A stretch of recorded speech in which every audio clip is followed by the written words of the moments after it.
Kinailangan pa ba natin na i-zero talaga si PhilHealth to free up 74 billion pesos, Mr. President? I know, Mr. President, that's also the question of many. And I've thought about this long and hard. And there's no denying that PhilHealth has a savings amount of 600 billion, Mr. President. And that's also the reason why initially the administration thought of it as a way also to augment certain short fundings that we had, for example, for health workers, etc. Hindi natin maintindihan ba't hindi nila ginagamit yung pera na nandun na meron sila na nakaimbak sa isang, ewan ko kung anong klaseng account yan, savings account, na ang kinikita ay mas mababa pa kesa sa inflation. Mr. President, hindi pwedeng sisihin na nagkulang tayo sa pagbibigay sa kanila. Kasi nga ang dami ngang pera na nandyan. Hindi nila pinamimigay ang pera dun sa mga nangangailangan at tinuturuan din natin sila ng leksyon. Kung bigay ka ng bigay, nandun lang yung pera, hindi naman nagagamit. Paano naman yung mga ibang programa rin ng gobyerno na nangangailangan din ng funding?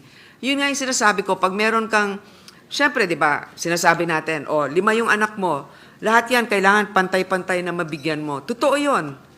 Pero sa lahat sa kanila, tinitignan mo rin kung sino may pangangailangan at sino naman ang may kakayanan na itayo rin ang kanyang sarili. Yun din ang sinasabi natin, it's a leadership problem also in PhilHealth and it's a disbursement problem. Gaya nga ng sinabi ni Senator Cynthia, ang problema din sa PhilHealth, hindi rin natin alam kung ano ba talaga yung mga benepisyo natin. Wala tayong card na nagsasabi hanggang dito o ganyan ang maibibigay sa'yo, ang tagal-tagal ng approval minsan, hindi alam ng ating mga kababayan kung paano sila makapag-comply dun sa mga requirements. So ito yung mga nagiging issue. Hindi sila kulang sa pera. At alam ko yung iba talagang pinagdidiinan nito. Pero 600 billion ang meron sila. Samantalang, ang dami natin din pangangailangan pagdating sa edukasyon, pagdating sa infrastruktura. Alam mo, maganda talagang magbigay ng social protection, wealth transfer. Importante yan.